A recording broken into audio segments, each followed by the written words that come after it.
Welcome back to Nick Lenz's Comic Corner, Classic Non-Classics. This is episode number 1900 and Doubleshot number 1786. Finally got here. 1900 episodes. Damn. Can you believe in just 2 months I've been doing this for pretty much for 9 years? Yeah, can you actually believe it? 9 years of basically recording videos. Though the first video for this series didn't come out in November of 2013. That's when the first video was released. And this actually was as of currently, this is the only one of the series I did start originally back in 2013 that it's still going. Now, my novel reviews and my movie reviews, those still come out occasionally, but I haven't done a video for those in quite some time, mainly because I focus on a lot of anime and tokusatsu stuff. That's mainly the reason for it. It's not because I haven't stopped watching movies per se. The last movie I went to go see in theaters was Thor: Love and Thunder, a movie I personally enjoyed. Yep, I honestly didn't like it very much. It's not a terrible movie per se, but it's a pretty enjoyable movie to watch. Now, what am I reviewing for my 19th episode? Well, we're going to go back to an era that I started reading comics. The period of time that I personally love and feel a lot of nostalgia for whenever I get a chance to read any comics published between the years of 2004 and 2012. We have Nova, yes Nova, by Dan Abnett and Andy Lanning, Book 2. Now you're probably thinking, Nick, didn't you get this in Comic-Con? Yes, I did. For some reason, they didn't have book 1 for some reason. They just had Book 2. I got this for $12. Yep. Now this book contains issues from Nova Volume 4, issues 16 and 36, and I Am Avenger number 3, a short story for that, which that one took place between issues 35 and 36 of this run. Now, the thing with this run is, these issues, by the way, these issues came up here from 2000 to 2010. Yes. Now, one thing I will reveal, though, the reason why this run stopped after 36, because originally, this series was going on hiatus for the Thanos and Pyramid series. But nope, it never came back afterwards. It just ended. And we didn't have another series for Nova for 2 years. Because of the death of Richard Rider. But he was brought back several years later because of that. Years later. Now, this book basically is like a combination about a few different trades for Nova. Since this book, by the way, this book contains issues 16 through 36. Which is like the last 21 issues of the run. And by the way, fun fact, this was the last volume until volume 7, where it featured Richard Rider as a starring Nova character. Okay, this book pretty much in the way it covers like basically the last few issues of book 3 and goes through what's published in books 4 through 6. First we start up with the Secret Invasion tie-in, where basically you have Nova with the Super Skrull bring him to Earth and get all the involved in that particular stuff, and also running to Project Pegasus. Now, apparently, Dan Abnett probably is a big Mark Greenwald fan, because here's the interesting thing comes to Project Pegasus. It's run by a guy called Greenwald. Yes, Greenwald. And you're thinking, okay, who the heck is Greenwald? As in Mark Greenwald. Now,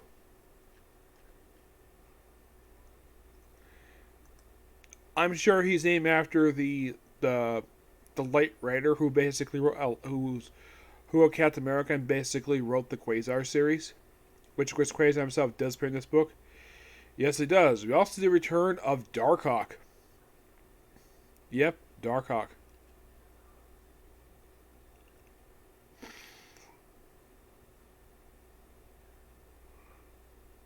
Yep, he is based upon Mark Greenwald, the creator of Project Pegasus. Good job on the part of Andy Lanning for creating this guy. Yep. So, apparently, Darkhawk is the director of Project Pegasus. Now, you're probably thinking, when did Project Pegasus first show up in the comics? Since Mark Greenwald basically is the guy who created Project Pegasus. It first showed up in Marvel 2-in-1, number 42. Yes, it was a Thing issue, but that was the first appearance of Project Pegasus. Mm-hmm.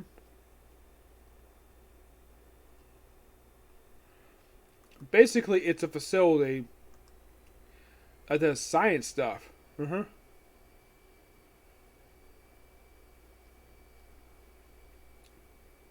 And I do love it that their director is the guy who's named after the guy who created the facility.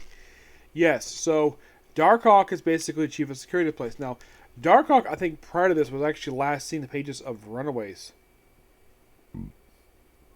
Excuse me. Yes, I believe it was. Mm-hmm. Now,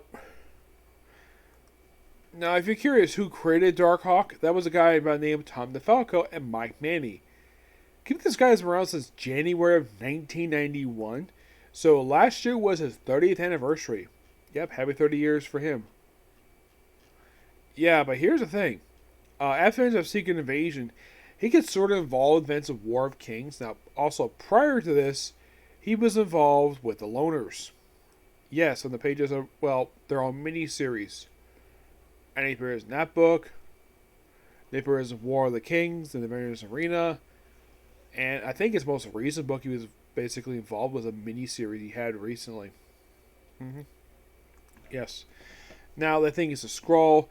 And then this leads into basically seeing his brother, Robert Ryder. Yes, his younger brother. Mm-hmm. Who else becomes a Nova in this book?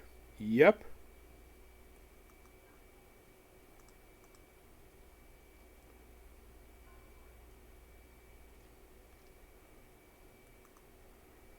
Which I found to be so interesting, the fact that Rich Ryder's got a brother.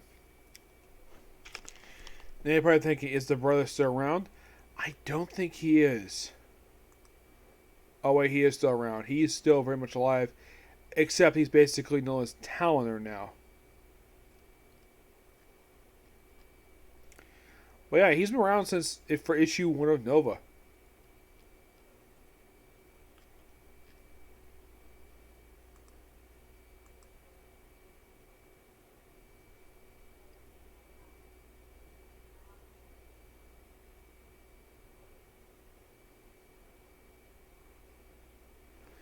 Yeah, so also in these issues, we also see the rebirth of the Nova Corps, which originally Nova himself was against, and it's also really these issues that Nova, without the World Mind Force, because it alters biomolecularly, he cannot survive without it.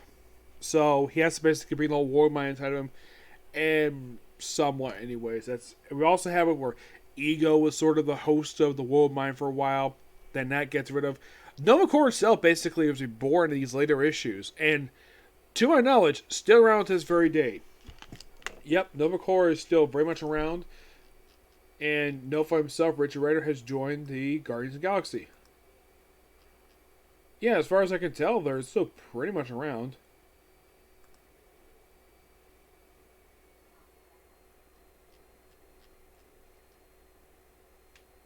Well, they were. Into the most recent Guardian book. Mm-hmm. Actually, in Annihilation Scourge, it pretty much in a way, like, well, that got rid of them. It was one part of the group got asked. He was one part of the group, but not anymore. So yeah, basically, Don Nico's got rid of them.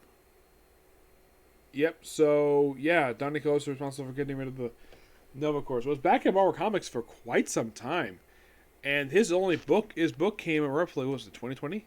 2019. So they kind of got rid of them in 2019. It came, the final appearance of them was in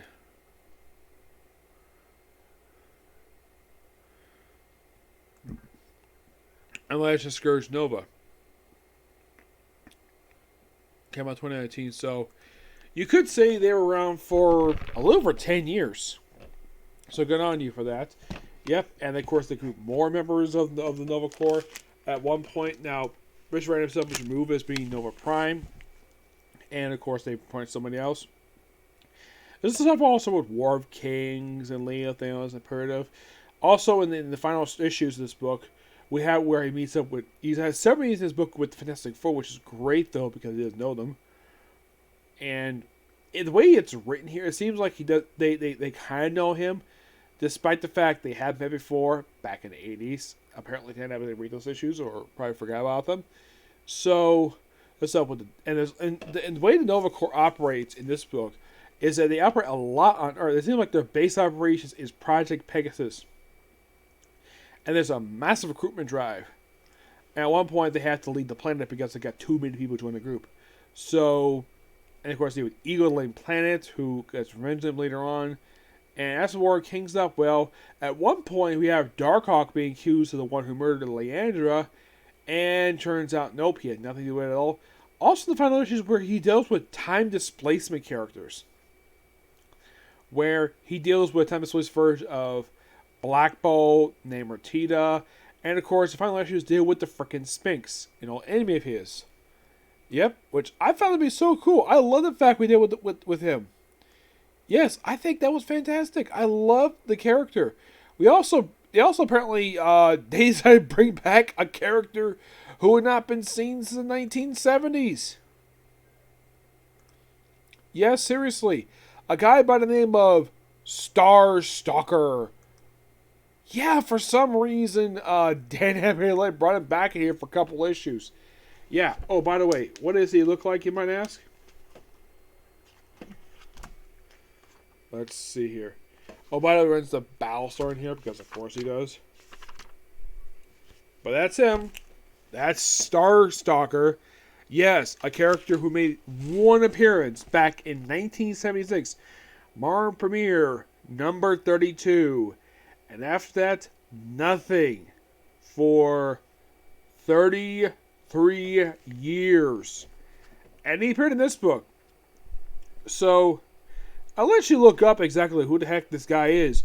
You probably would have no idea who the heck he is. I think that this trade here made a mistake of not including his debut. Yes. The whole thing with Sphinx is really good, and I love the thing with Quasar in this book. The book is just so awesome. I give this book a 10 out of 10. Yes. Though, when I get a chance to get a hand on the first book, I'll review more of this. Oh, I Avengers just hinting at with Spider-Man. Now, at least that, when apparently wrote this book, at least Spider-Man knows who Nova is because, well, it was the first superhero he ever met. Was Spider-Man. Alright, moving on a different book. And to my knowledge, this is the only book published for this run. We have Superboy, Book 1, Trouble in Paradise, collecting the first 10 issues, along with issue 0, of Superboy, Volume 4. I say Volume 4 because multiple volumes. The original volume was published back in the 40s, and published basically on a regular basis until the 1970s.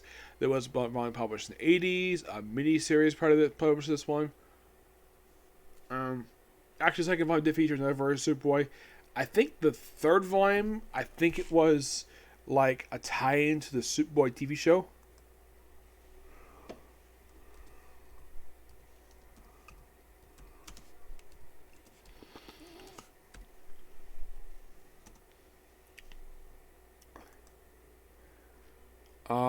Yeah, it was basically part of the Superboy TV show. Mm-hmm. The one that aired back in the 90s. Yeah.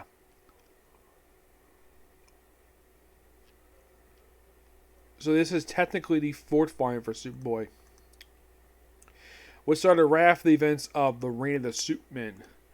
And this volume published from 1994 to 2002. And it lasted for a whopping 100 issues.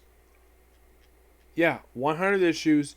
And also had issue 1,000,000, issue 0, which is in this book, and 4 annuals, which are not in this book for some reason. Now, in these issues here, now, you're probably thinking, which Superboy is this one? This is Conor Kent. My friend Tibia loves this Superboy. And I'm sure he would love to get his hands in this book because he's a big fan of the Conor Kent Superboy. Because he liked this particular Superboy. And for some reason, when they brought this guy back for him, just to put him in this look, for some reason, even though when he appeared pre-Flashpoint, he had the black t-shirt with the red ass and jeans. I'm like, what's wrong with that look? And they put this look for some reason. Yes. Now, of course, at one point they have him jokingly referred to as Superman, despite the fact he's a clone. Also, his supporting character is simply Doubleshot, who's here for pretty much the entire series. I don't think he misses an issue. No, not really.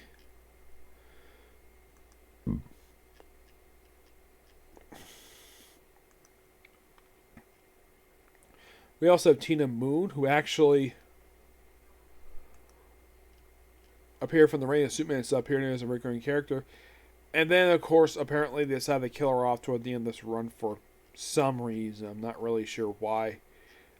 And you probably think it was and Conor Kent was back over in the book at that point. Yeah, at one point he actually left the book as the writer, and then he came back.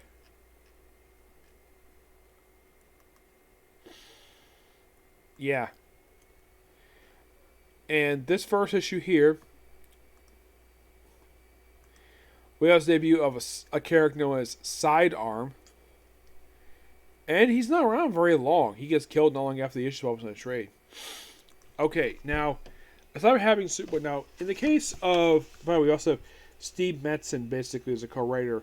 Tom Grimmett, Mike Perba, and Roberto Ramos on the artwork. The cover here is done by Carl Kitzler, Tom Grimmett, and Tony Hare. He's also an artist, too. Plus, love this cover. Also, Superboy got the treatment, too, for her first miniseries. And this also was the same style logo they used with Superman books at the time. Oh, by the way, this book is set Hawaii of all places. And here's Doubleshot. Yep, that's him. If you don't know who Doubleshot is, he's a Jack Kirby character, which they apparently made him a supporting character in this book. And he's here for pretty much the entire series.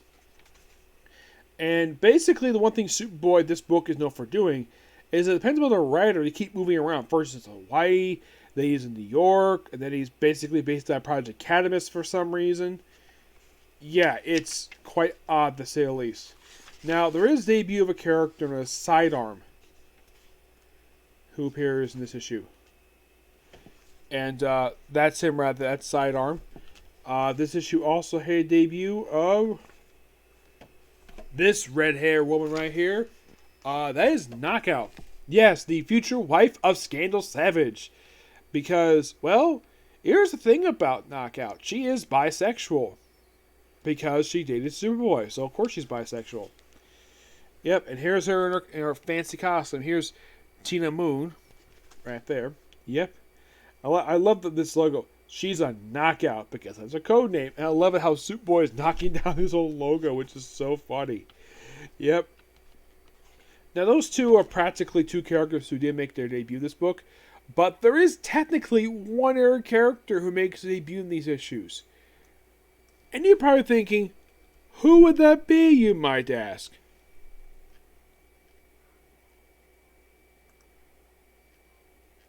Here he is. If I can find him here. Because he kind of makes his debut toward the end of issue number 8. But he kind of makes a full appearance in the very next issue. There's also stuff in here with 0 Hour and also Worlds Collide, which involves the Milestone books. The one thing I don't like about this trade does not include the issue. You have one issue end with having Superboy confronting Rocket of the Icon series. And the very next issue they just have another part for the crossover. I'm like, really? And also, we also have an encounter with the Parasite. Yes. I believe this is supposed to be Rudy Jones at this point in time. Yes. Rudy Jones, I believe, is a creation of all people, I believe it was John Ostrander created him. Yes, he created that version. And that was the primary Parasite we had post-Crisis. Up until the Flashpoint reboot, 11 years ago. Oh, by the way. Okay, so this is classic Static Shock. That's Rocket. Icon, I know, here he is. Here's Icon. Another black superhero. Yep. The Worlds Collide crossover, mostly it's a cross between the Superman books and the Milestone universe. That's most what it is. The 0 Hour says basically Superboy take out a time displaced version of the original Superboy Clark Kent. We also have it where he's basically using the old tunnel from the Silver Age which is so awesome. And I like the Silver Age stuff for Superman. I think he works. Okay, now, as for the other character to make his debut in this book, who is a character who actually made his debut in live action just last year. Who is he, you might ask? Well, King Shark. Yep, King Shark. And by the way, this is issue number 9. This actually is his first full appearance, because issue 8 is a cameo appearance.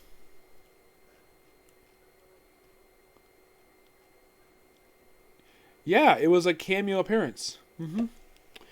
Yep. Now, the weird thing is, for some reason, he's also counted as a Aquaman villain, which is kind of weird. I'm not really sure exactly why in the world this is.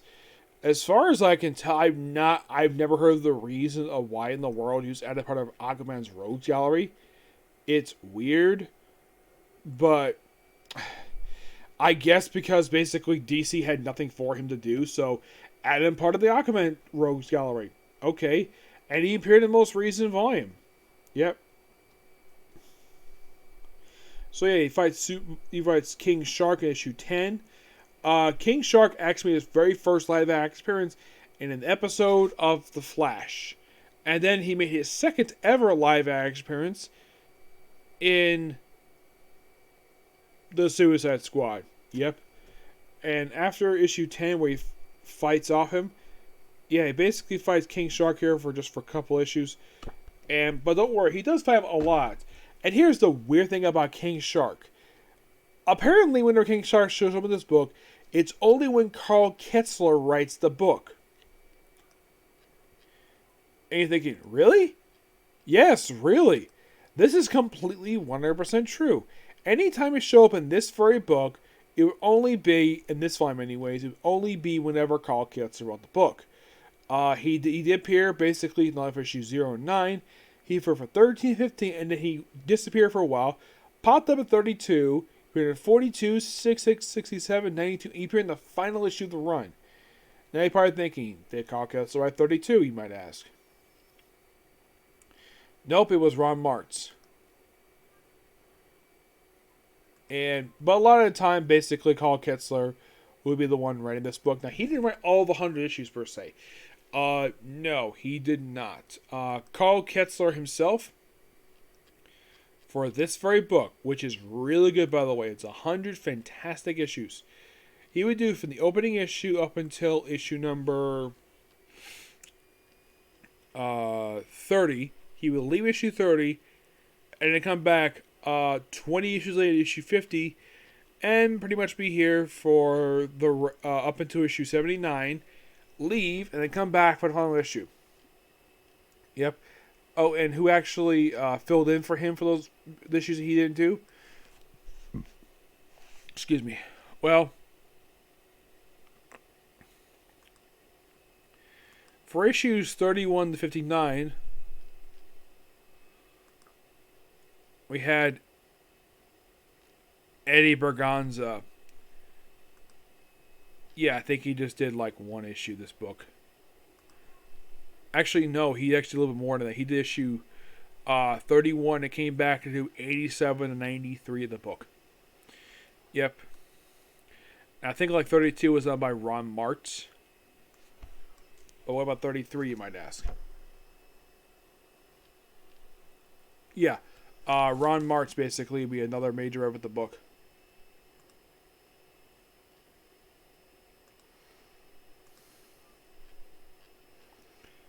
And I think he'd be a big majority writer for the book. Now, when you think of Ron Martz, for example, the only other book he's touched from this book is probably his Green Lantern run. He actually write from 32 to 49. Yep, he would write those issues. And then basically 50, you have it basically where Carl Ketzler comes back in the book. Beginning of issue 80, it's Jay Ferber. Yep, Jay Ferber, who I believe was the final writer of Titans.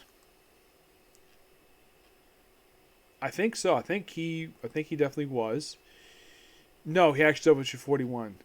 But he did take over from Devin Grayson. Yes, he did. For Superboy, he only did just 3 issues, and then Ron Martz took, then Eddie Bergon took back over for a little bit to issue like 93, I think it was. Yes. But with 94, it's Dan DiDio and Jimmy Palmiotti. And also, apparently, during the last few issues, we just had frequent nods to Jack Kirby as basically homages. Yes.